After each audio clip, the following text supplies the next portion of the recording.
Ma mère gérait un blog Maman Parfaite de 500K abonnés. Mais elle m'a effacé, moi, son aînée. Lors d'une interview télé, j'ai débarqué avec un dossier de photos non retouché. Son agent a déchiré son contrat sur le champ. Je m'appelle Lison. J'ai 29 ans et la semaine dernière, j'ai regardé l'empire de ma mère s'effondrer en direct à la télévision nationale parce qu'elle a commis une erreur fatale. Elle a cru que je resterais invisible pour toujours. Vous avez probablement déjà vu son visage. Sybille Vasseur. La maman parfaite. Celle qui a écrit le best-seller sur la parentalité bienveillante, celle qui poste des photos de famille au ton pastel suivies par un demi-million de personnes. Mais il y a un détail qu'elle a oublié de mentionner à ses fans. Elle n'a pas 2 enfants, comme elle le prétend. Elle en a 3. Je suis l'aînée. Celle qu'elle a effacée. Littéralement gommée de chaque photo, de chaque souvenir, de chaque ligne de sa biographie. Pourquoi ? Parce que selon ses propres mots, j'étais invendable. J'étais la tache sur son tableau blanc immaculé. Elle pensait avoir tout sous contrôle. Elle ne savait pas que j'avais gardé les originaux. Avant de vous raconter ce qui s'est passé dans ce studio de télévision et comment une seule photo a détruit 20 ans de mensonges, s'il vous plaît, si vous aimez les histoires de justice et de vérité, prenez un moment pour vous abonner. Mais seulement si vous aimez vraiment ce genre de récit. Dites-moi dans les commentaires, depuis quelle ville ou quel pays nous écoutez-vous, et quelle heure est-il chez vous en ce moment ? J'adore lire vos réponses, cela me rappelle que je ne suis pas seule. Laissez-moi vous ramener 4 semaines en arrière, au moment où tout a basculé. Je travaille comme régisseuse générale dans un grand théâtre parisien. C'est un métier de l'ombre. Je porte du noir, je porte un casque, je vis dans les coulisses. Mon travail consiste à faire en sorte que les autres brillent sous les projecteurs pendant que je reste invisible. Si je fais bien mon travail, personne ne sait que je suis là. C'est ironique, non ? C'est le rôle pour lequel j'ai été entraînée toute mon enfance. Sauf qu'au théâtre, je suis respectée. Je suis celle qui résout les problèmes. Ce mardi-là, c'était le chaos. Une première représentation, un acteur principal qui avait le trac, un projecteur défectueux. J'ai géré la crise avec la précision chirurgicale qui me caractérise.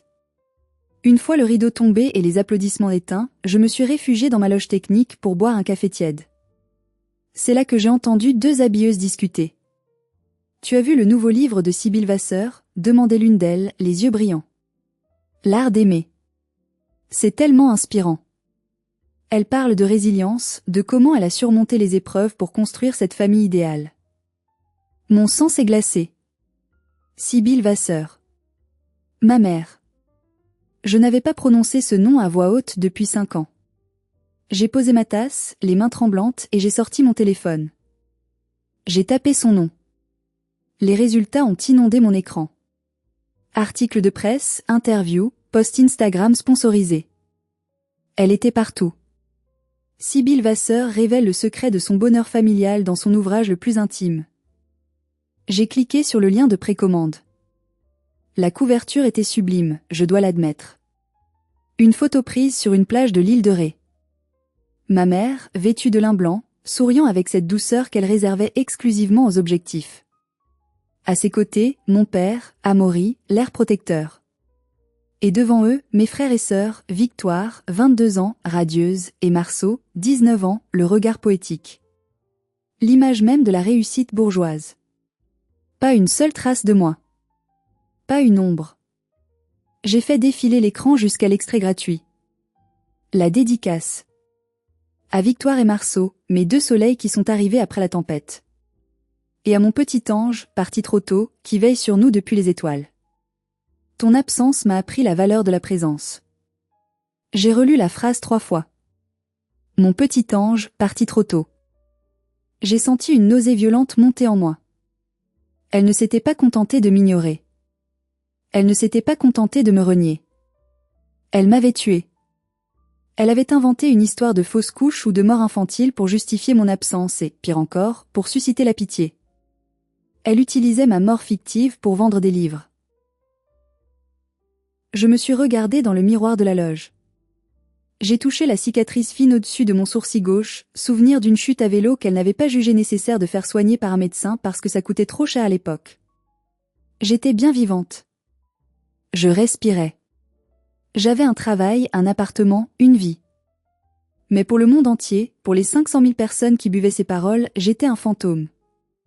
Une fiction littéraire conçue pour augmenter les ventes.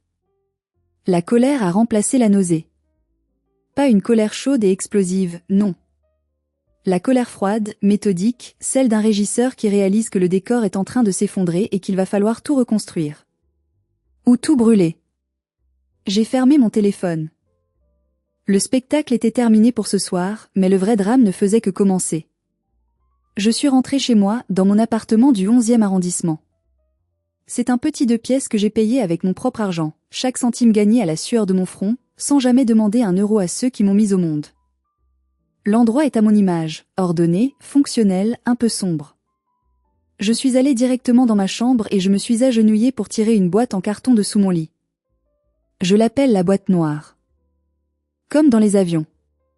C'est là qu'on trouve la vérité après le crash. Je ne l'avais pas ouverte depuis des années. L'adhésif était jauni. Je l'ai déchiré. À l'intérieur, il n'y avait pas de trésor. Juste des preuves. Des photos scolaires, quelques lettres et surtout, des impressions de photos que j'avais réussi à sauver avant de fuir. J'ai sorti une photo datée de décembre 2012. J'avais 15 ans. C'était l'année où le blog de ma mère, Sibylle Eco, a commencé à décoller. Elle avait obtenu son premier grand partenariat avec une marque de décoration scandinave. Elle voulait la photo de Noël parfaite. Je me souviens de cette journée comme si c'était hier. L'odeur de la cannelle synthétique qu'elle vaporisait dans le salon, la chaleur étouffante des projecteurs qu'elle avait installés. Victoire, qui avait 8 ans à l'époque, portait une robe en velours rouge. Marceau, 5 ans, était adorable dans son petit costume. Et moi, j'étais l'adolescente maladroite, trop grande, trop maigre, avec des cheveux indomptables et une expression que ma mère qualifiait de lugubre. Lison, souris bon sang. On dirait que tu vas à un enterrement, avait-elle crié, brisant l'ambiance féerique qu'elle essayait de créer. J'avais essayé. J'avais vraiment essayé de sourire. Mais comment sourire quand votre propre mère vous regarde avec autant de dégoût? Elle avait pris des centaines de clichés. Elle vérifiait chaque image sur l'écran de son appareil photoréflexe, zoomant sur mon visage, soupirant d'agacement. Finalement, elle avait posé l'appareil. Le silence dans la pièce était lourd. Mon père, Amaury, faisait semblant de ranger des décorations pour ne pas croiser mon regard. « Écoute, Lison » avait dit ma mère avec cette voix calme et terrifiante qu'elle utilisait quand elle prenait une décision d'affaires. « Ça ne va pas marcher. Tu détonnes. Ton visage, c'est trop dur. Trop complexe.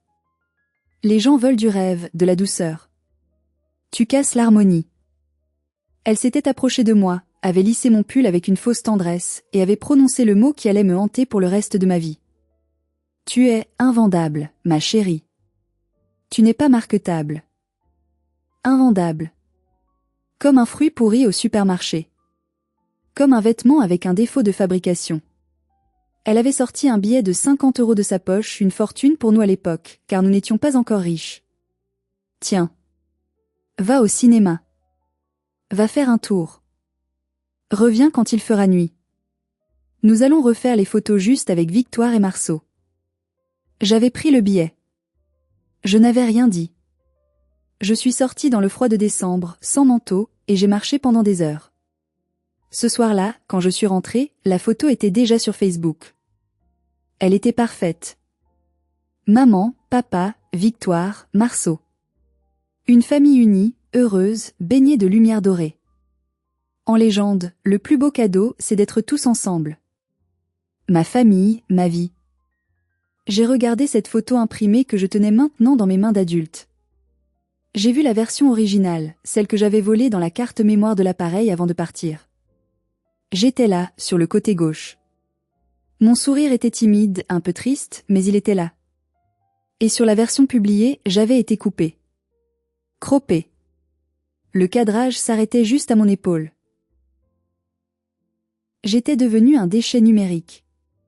Ce n'était pas la seule fois. C'était devenu la norme. Les vacances, les anniversaires, les réussites scolaires. Si j'étais sur la photo n'était pas publiée. Si je n'étais pas là, la légende parlait de famille au complet. Peu à peu, j'ai compris que pour que l'entreprise de ma mère prospère, je devais disparaître. J'ai remis la photo dans la boîte. La douleur était toujours là, vive, coupante comme du verre. Mais cette fois, elle était mélangée à quelque chose de nouveau. J'avais la preuve. J'avais les originaux. Ma mère avait bâti un empire sur un mensonge, et elle venait de commettre l'erreur de publier ce mensonge dans un livre à tirage national. Elle pensait que j'étais invendable ? Très bien. J'allais lui montrer que la vérité, elle, n'a pas de prix. Mais avant de pouvoir agir, j'avais besoin de savoir exactement jusqu'où elle était allée. Et pour ça, j'avais besoin d'aide. Mon téléphone a vibré. Un numéro inconnu. J'ai hésité, puis j'ai décroché. Allô ? Lison Vasseur ? Je m'appelle Kenza. Je suis journaliste d'investigation. Nous devons parler de votre mère. Je ne le savais pas encore, mais cet appel allait être le début de la fin pour Sybille Vasseur. Nous nous sommes rencontrés dans un café bruyant près de République. Kenza ne ressemblait pas à l'image que je me faisais d'une journaliste. Elle était jeune, perçante, avec un regard qui semblait scanner mon âme à la recherche de faits. Elle n'a pas commandé de café. Elle a posé un dossier sur la table. Je vais aller droit au but, a-t-elle dit, sa voix tranchant le brouhaha ambiant.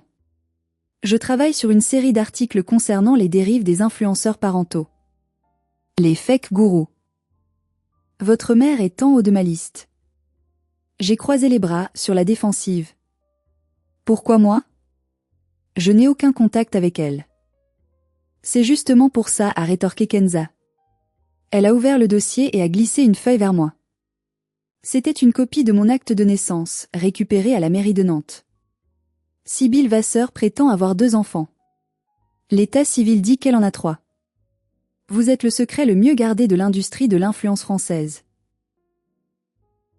Elle a sorti une tablette et a fait défiler des captures d'écran. Des commentaires supprimés sur le blog de ma mère, datant de 2013, où des voisins demandaient « Et la grande ? On ne la voit plus ?» Ces gens avaient été bloqués instantanément. Elle a effacé votre existence numérique avec une efficacité stalinienne, a commenté Kenza. Mais ce livre, c'est une autre étape. Elle monétise votre absence. Elle a inventé une tragédie pour se rendre intéressante. Kenza m'a montré les épreuves non corrigées du livre. Le chapitre 4 s'intitulait « Le deuil impossible ». J'ai lu quelques lignes. Ma mère y décrivait des funérailles qui n'avaient jamais eu lieu. Des larmes qu'elle n'avait jamais versées.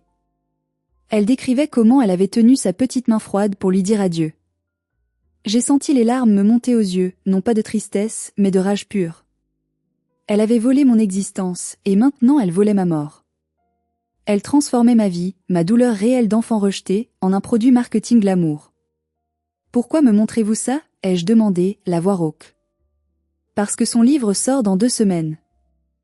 Elle va faire la tournée des plateaux télé. Elle va pleurer sur commande devant des millions de gens en parlant de son ange disparu. Et elle va gagner des centaines de milliers d'euros grâce à ce mensonge. Kenza s'est penchée vers moi. La question est, allez-vous la laisser faire ? J'ai regardé par la fenêtre. La pluie commençait à tomber sur Paris. J'avais passé 12 ans à construire une forteresse autour de moi. J'avais changé de ville, j'avais presque changé de nom d'usage. Je voulais la paix. Mais cette paix était basée sur le silence. Et le silence, comme je venais de le réaliser, ne protège que les coupables. Si je parle, ai-je murmuré, elle va me détruire. Elle a des avocats, de l'argent, une armée de fans. Je ne suis personne. Vous n'êtes pas personne, a dit Kenza fermement. Vous êtes la preuve vivante. Et croyez-moi, il n'y a rien qu'un public déteste plus que de se sentir dupé. Si nous frappons, nous devons frapper fort. Pas sur un blog obscur. Nous devons le faire là où elle se sent le plus en sécurité, sous les projecteurs. J'ai hésité. C'était terrifiant.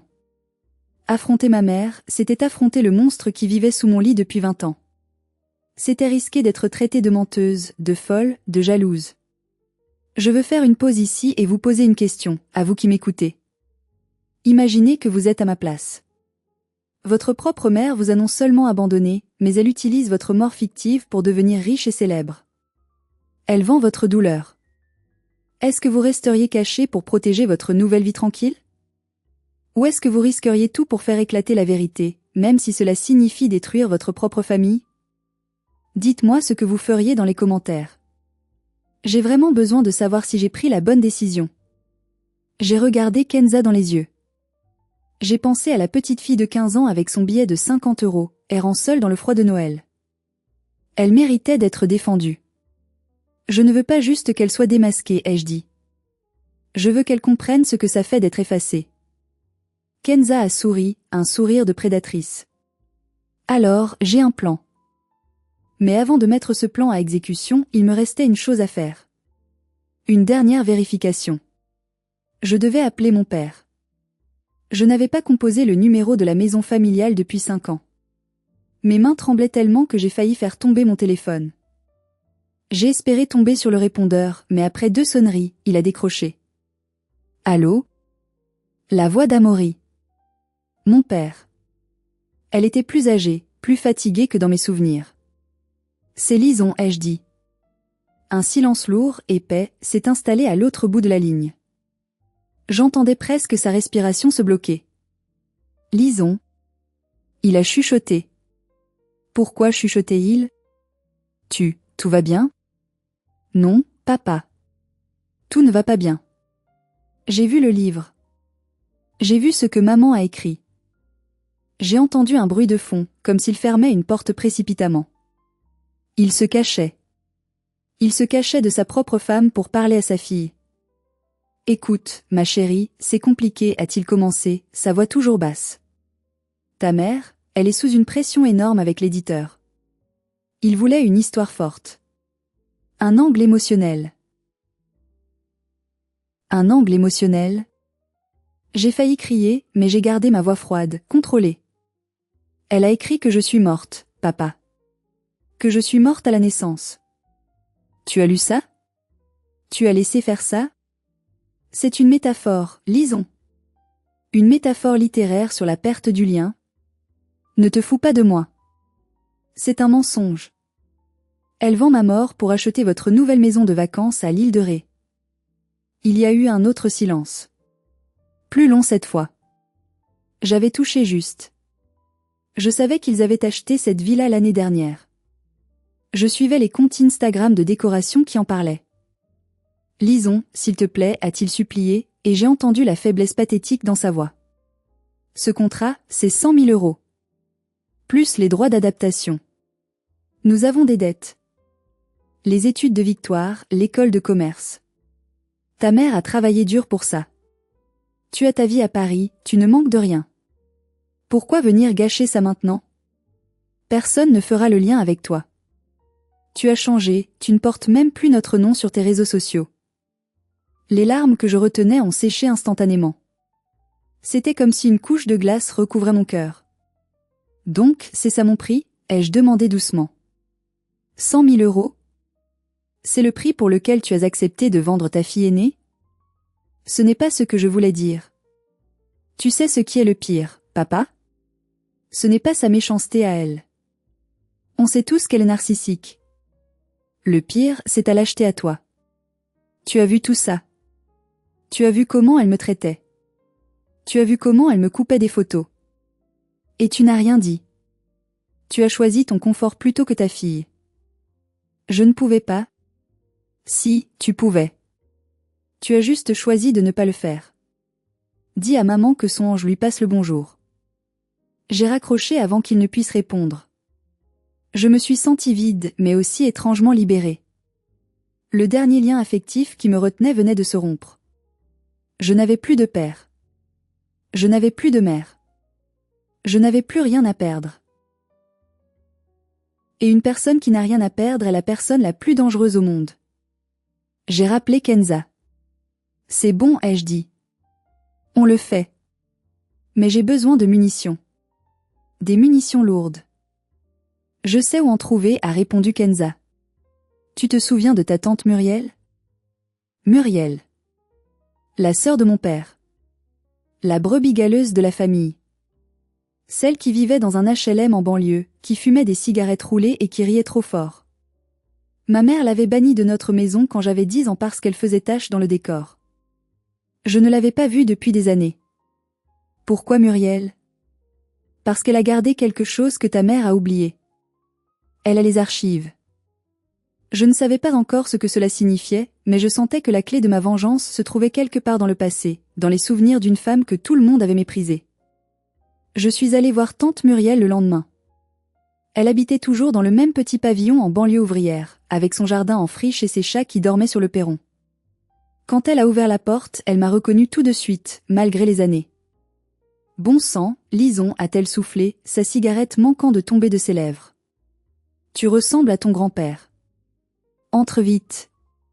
Sa maison était l'opposé de celle de mon enfance. C'était le désordre, ça sentait le tabac froid et la cuisine à l'huile, mais c'était vivant. Chaleureux. Il y avait des photos partout, scotchées sur le frigo, posées sur les étagères. Et surprise, j'étais sur ces photos. Des photos floues, mal cadrées, mais j'y étais. Je lui ai tout raconté. Le livre, le mensonge, la conversation avec mon père. Muriel a écouté sans m'interrompre, versant du café noir dans des tasses ébréchées. Quand j'ai fini, elle a écrasé sa cigarette avec une rage contenue. Sibylle. A-t-elle grogné? Cette femme est un poison enrobé de sucre glace. Je savais qu'elle finirait par aller trop loin. Ton père est un invertébré, mais ça, on le savait déjà. Elle s'est levée et s'est dirigée vers un vieux secrétaire en bois qui craquait. Tu sais, avant qu'elle ne devienne la maman parfaite sur Instagram, ta mère a essayé plein de trucs pour devenir célèbre. En 2005, elle voulait lancer une chaîne YouTube de conseils ménagers. Elle forçait ton père à la filmer. Elle pensait qu'elle allait devenir la nouvelle Martha Stewart. Elle a fouillé dans un tiroir et en a sorti un vieux disque dur externe, poussiéreux et lourd. Ton père m'avait donné son vieil ordinateur quand il en a acheté un nouveau pour le business de ta mère. Il avait oublié d'effacer les fichiers bruts. Les rushs. Ce qu'ils ont coupé au montage. Mon cœur s'est mis à battre plus vite. Qu'est-ce qu'il y a dessus? Muriel a souri, un sourire triste et vindicatif. La vérité, ma puce. La vérité sans filtre. Nous avons branché le disque dur sur mon ordinateur portable. Il y avait des dizaines de dossiers. J'ai cliqué sur une vidéo datée de 2007. J'avais 10 ans. L'image est apparue, granuleuse. C'était notre salon. Ma mère était là, plus jeune, moins sophistiquée. Elle portait un tablier. Elle souriait à la caméra. « Bonjour mes chéris, aujourd'hui nous allons apprendre à faire des cupcakes. » Soudain, dans la vidéo, on entend un bruit de verre brisé hors champ. Le sourire de ma mère disparaît instantanément. Son visage se tord dans une grimace de haine pure. Elle se tourne vers la gauche. « Mais c'est pas possible d'être aussi conne, hurle-t-elle. La voix est stridente, vulgaire. Lison. Tu as encore tout cassé. Tu le fais exprès pour gâcher ma vidéo, petite garce. La caméra bouge, mon père, qui filme, baisse le bras mais n'arrête pas l'enregistrement. On me voit, petite, recroquevillée près d'un bol cassé, terrorisée. Ma mère s'avance vers moi, menaçante. Dégage. Sors de mon champ de vision. Tu es laide, tu es maladroite, tu ne sers à rien. Va dans ta chambre et ne sors pas avant que je te le dise. La vidéo s'arrête. J'étais restée figée devant l'écran. J'avais oublié la violence de ces mots. J'avais oublié à quel point sa voix pouvait changer en une fraction de seconde, passant du miel au vinaigre. Il y en a d'autres, a dit Muriel doucement. Des heures de rush. Des insultes, des crises de nerfs, des moments où elle dit clairement qu'elle regrette de t'avoir eu parce que tu lui as fait prendre du poids qu'elle n'arrive pas à perdre. J'ai regardé ma tante. C'est de l'or, ai-je murmuré. C'est l'arme absolue. Attention, Lison, m'a prévenu Muriel. Si tu utilises ça, tu déclares la guerre totale. Il n'y aura pas de retour en arrière. Tu vas détruire ta famille. Ma famille est déjà détruite, tante Muriel. Je vais juste enlever les décombres. J'ai copié les fichiers. J'avais les photos avant ou après grâce à ma boîte noire. J'avais maintenant la vidéo grâce à Muriel. J'avais le témoignage de l'acte de naissance grâce à Kenza. Le puzzle était complet. Il ne restait plus qu'à trouver la scène pour le présenter. Et Kenza avait déjà tout arrangé. L'émission s'appelait Vérité en face. C'était un talk show en direct, le vendredi soir.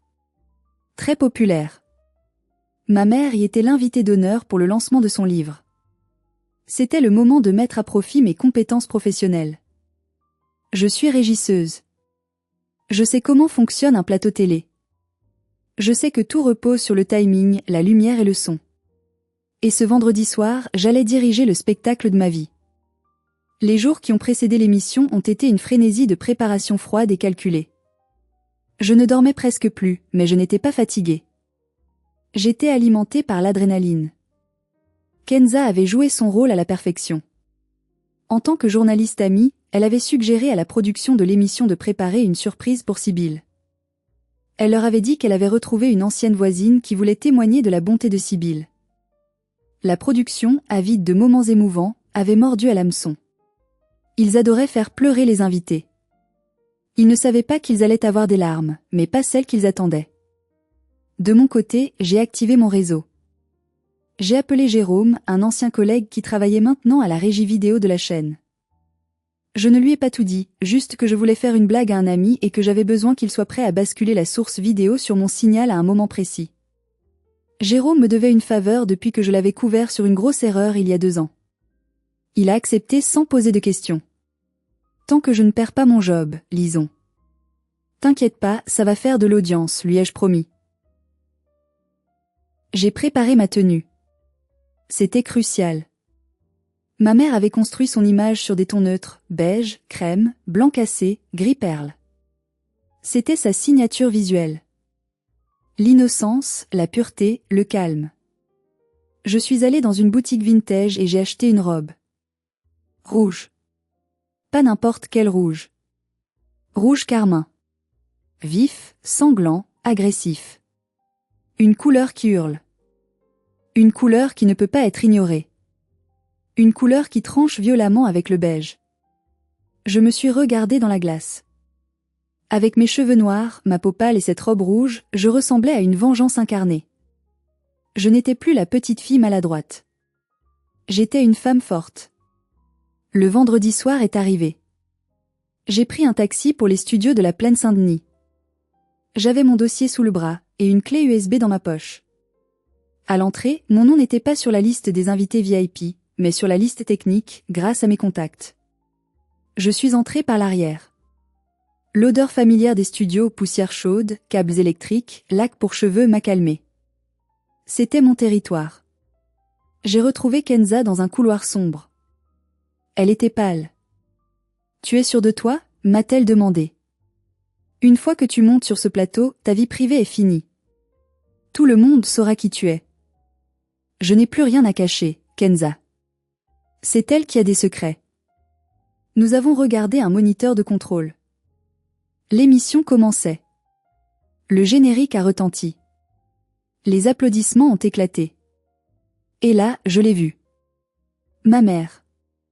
Elle était assise sur le canapé blanc des invités, rayonnante dans un ensemble en soie couleur sable. Elle tenait la main de mon père. Victoire et Marceau étaient assis à côté, souriants, parfaits. Une famille de catalogue. Nous recevons ce soir une femme exceptionnelle, a annoncé l'animatrice, une blonde au sourire éclatant. Elle a transformé son deuil en force. Voici Sybille Vasseur, l'auteur de L'Art d'aimer. Ma mère a fait un petit signe de la main, humble, modeste. Merci de m'accueillir. Je suis tellement émue d'être ici. J'ai serré les poings. Profite bien, maman, ai-je murmuré. C'est ta dernière scène. J'ai mis mon oreillette. J'ai vérifié mon micro-cravate que j'avais caché dans le décolleté de ma robe. J'étais prête. Le spectacle pouvait commencer. Je me suis glissée dans l'ombre, juste derrière le décor, là où les techniciens s'affairent en silence. De ma position, je pouvais voir le plateau de profil. Les projecteurs étaient braqués sur ma famille, créant une bulle de lumière dorée autour d'eux, laissant le reste du studio dans la pénombre. L'interview a commencé doucement. L'animatrice posait des questions complaisantes, ma mère répondait avec des phrases toutes faites, rodées par des années de pratique. « Sybille, votre livre est bouleversant », disait l'animatrice.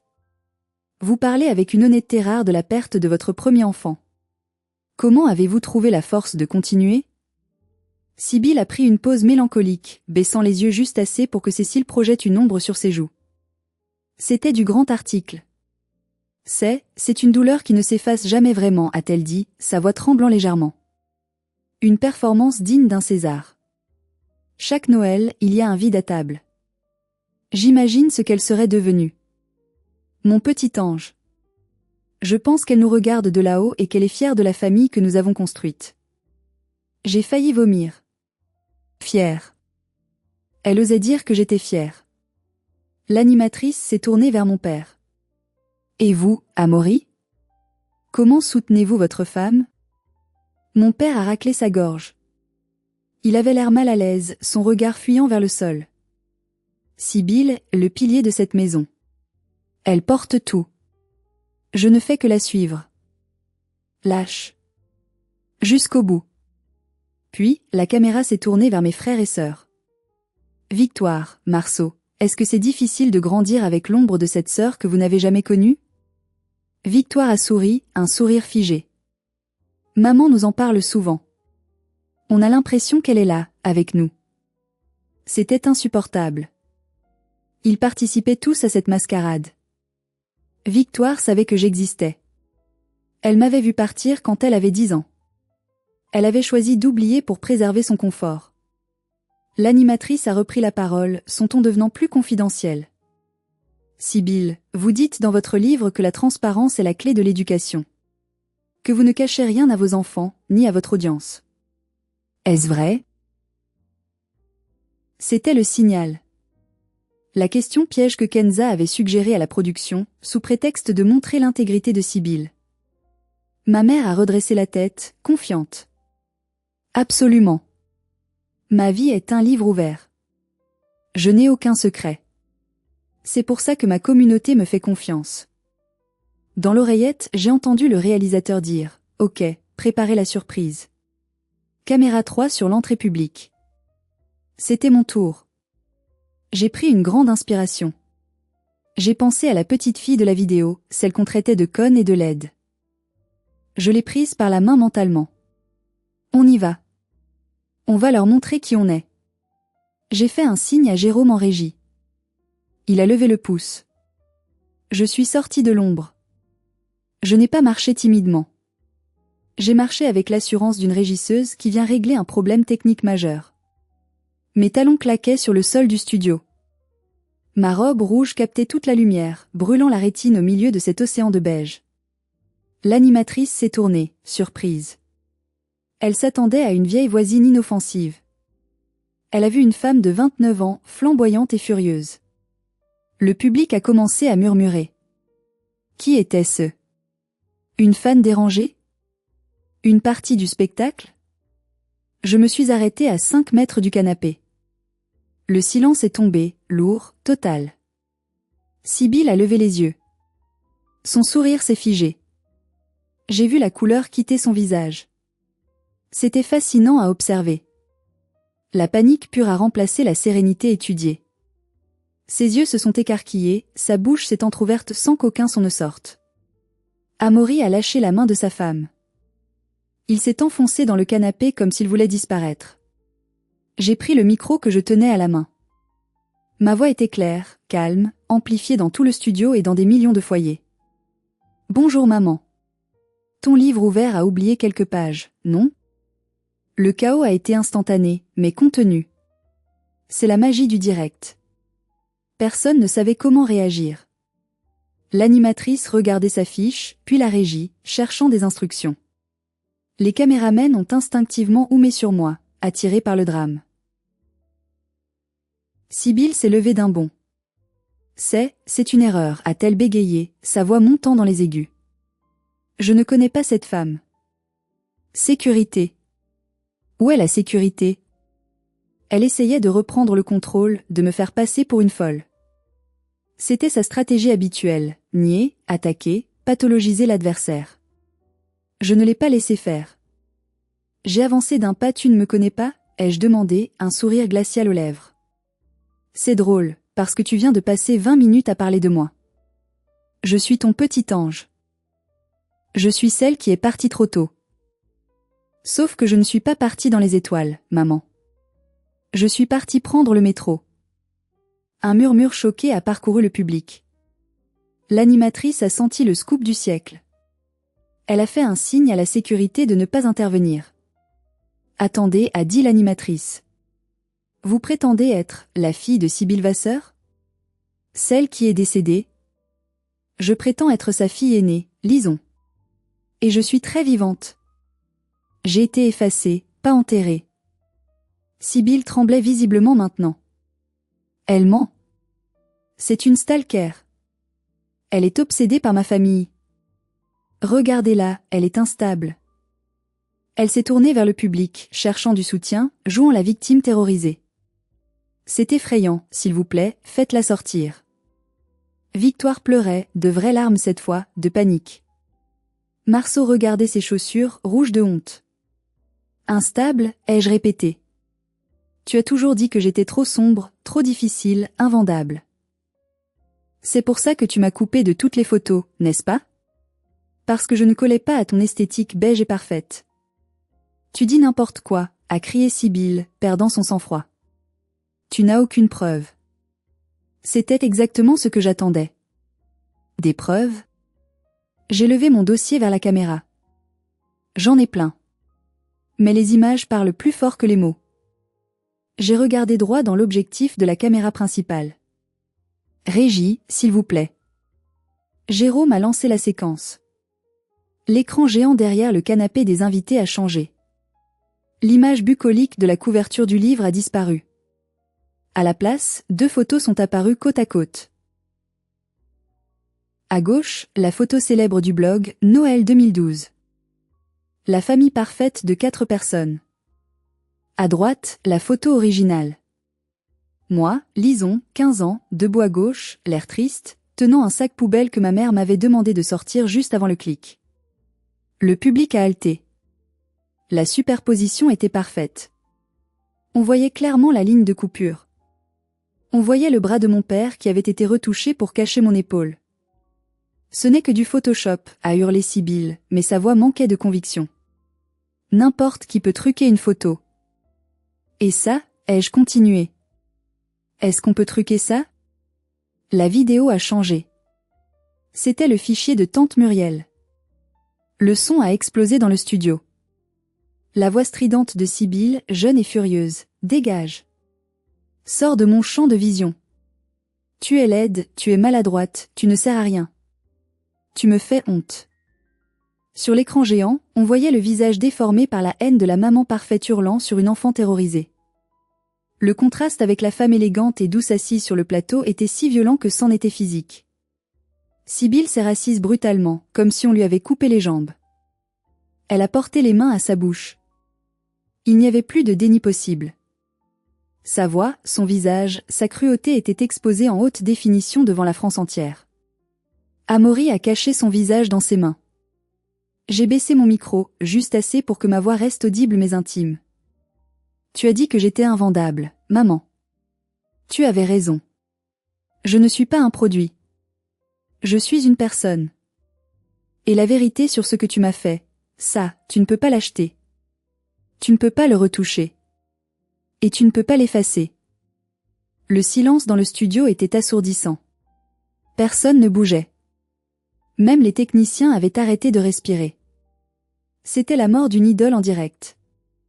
L'animatrice, qui avait repris ses esprits, s'est tournée vers Sybille. Son ton n'était plus complaisant.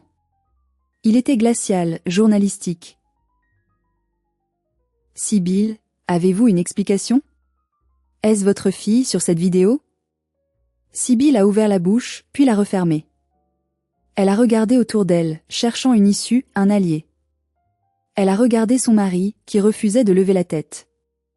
Elle a regardé ses enfants, qui s'écartaient d'elle physiquement sur le canapé. C'était hors contexte, a-t-elle finalement chuchoté. J'étais jeune, j'étais stressée. Et le livre, a insisté l'animatrice. Vous avez écrit qu'elle était morte. Vous avez inventé des funérailles. C'est aussi hors contexte? Sybille n'a pas répondu. Les larmes coulaient sur son visage, mais cette fois, elles ruinaient son maquillage parfait. C'étaient des larmes de peur. Soudain, il y a eu du mouvement au premier rang du public. Une femme en tailleur strict s'est levée. C'était Madame Deval, l'agente littéraire de ma mère. Une femme redoutable, connue pour faire et défaire des carrières. Elle avait le visage fermé, dur comme de la pierre. Les caméras ont pivoté vers elle. Elle ne s'est pas souciée du protocole. Elle a monté les 3 marches qui menaient au plateau. Elle tenait un exemplaire du contrat d'édition dans sa main. Elle s'est arrêtée devant Sibylle. Madame Deval a tenté Sibylle, une lueur d'espoir dans les yeux. Dites-leur. Dites-leur que c'est une incompréhension. Madame Deval a regardé avec un mépris absolu. Sibylle, notre maison d'édition ne tolère pas la fraude. Vous avez signé une clause de moralité et de véracité. Vous avez vendu une autobiographie basée sur un mensonge abject. Devant 3 millions de téléspectateurs, Madame Deval a pris le contrat à 2 mains. Crarac. Le bruit du papier déchiré a résonné dans le micro. Elle a déchiré le contrat en 2, puis en 4, et a laissé les morceaux tomber aux pieds de ma mère comme des confettis funèbres. Le livre est annulé. La sortie est stoppée. Et attendez-vous à ce que nos avocats vous contactent pour récupérer l'avance. Vous êtes finie, Sibylle. Madame Deval s'est tournée et est partie sans un regard en arrière. C'était le coup de grâce. L'exécution publique. Sibylle s'est effondrée. Elle ne jouait plus. Elle sanglotait, recroquevillée, ruinée. L'empire de la maman parfaite, construit sur 12 ans de mensonges et de photos retouchées, venait de s'évaporer en moins de 10 minutes. Je suis restée là, au milieu de la scène, ma robe rouge vibrant sous les projecteurs. Je ne ressentais pas de joie. Je ne ressentais pas de triomphe.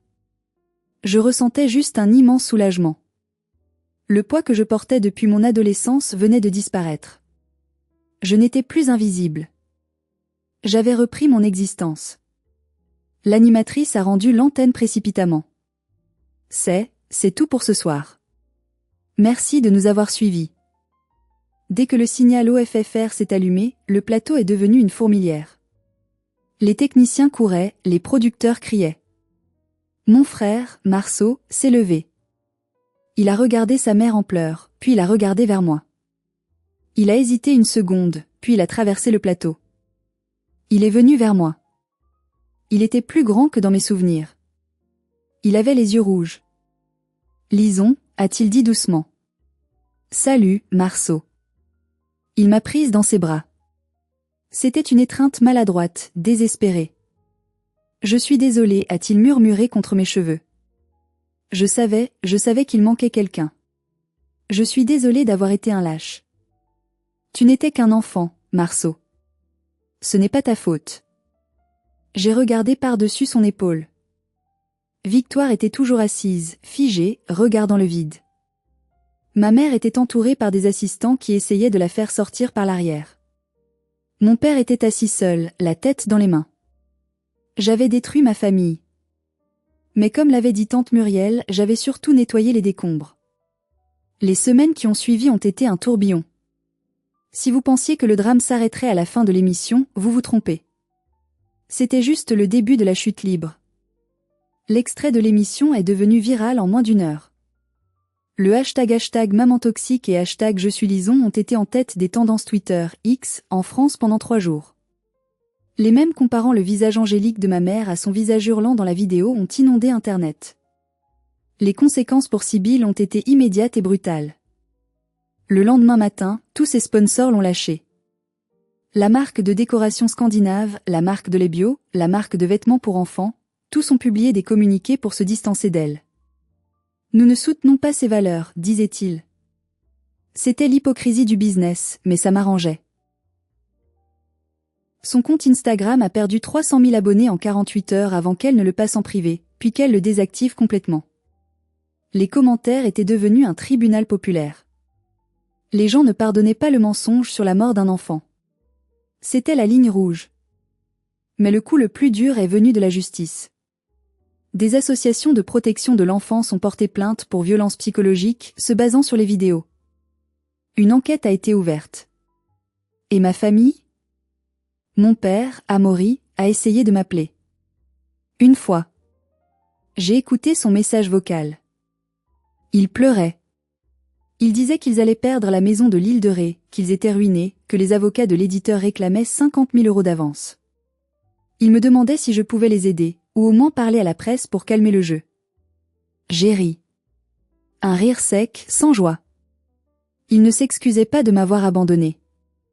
Il s'excusait parce qu'il n'avait plus d'argent. J'ai bloqué son numéro. Marceau a tenu parole. Il a quitté la maison familiale 2 jours après l'émission. Il est venu à Paris. Il dort sur mon canapé depuis une semaine. Il a apporté sa console de jeu et un sac de vêtements. Pour la première fois, on apprend à se connaître. Il me raconte comment c'était de vivre dans le musée de Sibylle, où on n'avait pas le droit de toucher aux coussins pour ne pas les froisser. Il me dit qu'il se sentait étouffé. Victoire, elle, est plus compliquée. Elle m'a envoyé un message long et confus. Elle m'en veut d'avoir humilié maman, mais elle admet qu'elle a toujours su qu'il y avait quelque chose de pourri dans leur vie parfaite. Elle a besoin de temps. Je lui en donnerai. Quant à moi, je suis retournée au théâtre le lundi suivant. J'avais peur des regards. Mais quand je suis arrivée en coulisses, mes collègues ne m'ont pas posé de questions. Le chef machiniste m'a juste tapé sur l'épaule et m'a dit « Belle robe rouge, Lison. Ça te va mieux que le noir. » J'ai compris qu'il savait et qu'il me soutenait. Je n'étais plus la fille invisible. J'étais respectée pour ma force. Hier soir, j'ai organisé un dîner chez moi. Il y avait Marceau, tante Muriel, qui a apporté une bouteille de champagne bon marché mais délicieux, et Kenza. Ce n'était pas un dîner parfait. Mon appartement est petit. J'avais un peu brûlé le gratin dauphinois. Il y avait des cartons de Marceau dans le coin du salon. Personne n'était habillé en beige. On riait fort, on parlait la bouche pleine, on racontait des blagues nulles. À un moment, Marceau a sorti son téléphone. On fait une photo ? J'ai eu un réflexe de recul. Je déteste les photos. Mais j'ai regardé les visages autour de moi. Muriel avec sa cigarette, Kenza avec son sourire fier, Marceau avec ses cheveux en bataille. Ce n'était pas une image marketing. C'était la réalité. Ok, j'ai dit. Mais on ne la retouche pas. On s'est serré. J'étais au milieu. Pas sur le côté. Pas coupé. Au centre. J'ai regardé la photo après. J'y ai vu ma cicatrice sur le front. J'y ai vu mes cernes parce que je n'avais pas beaucoup dormi. J'y ai vu une tache de sauce sur ma chemise. Et je me suis trouvée belle. J'ai compris quelque chose d'essentiel. Ma mère voulait créer une image parfaite en éliminant tout ce qui était complexe, sombre ou difficile. Mais la vie, la vraie vie, est faite de ces imperfections. C'est ce qui nous rend humains. C'est ce qui nous rend réels. Elle m'avait appelé invendable. Elle avait raison. On ne peut pas vendre une âme. On ne peut pas vendre la vérité. On ne peut que la vivre. Sibylle est seule aujourd'hui, dans une grande maison vide qu'elle va devoir vendre, entourée de ses livres invendus et de ses photos mensongères. Elle a son esthétique parfaite, mais elle n'a plus personne pour la regarder. Moi, j'ai mes cicatrices, mon appartement en désordre, et une famille recomposée, un peu bancale, mais sincère. Je ne suis plus un fantôme. Je suis Lison. Et c'est largement suffisant.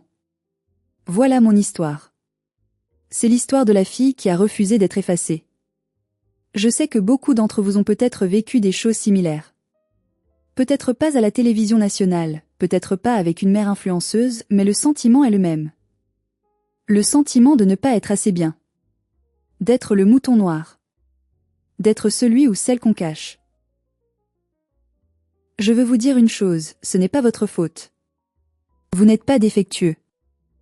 Vous n'êtes pas invendable. Vous êtes juste né dans une famille qui ne savait pas apprécier votre valeur unique. Ne les laissez pas écrire votre histoire. Ne les laissez pas vous croper de votre propre vie.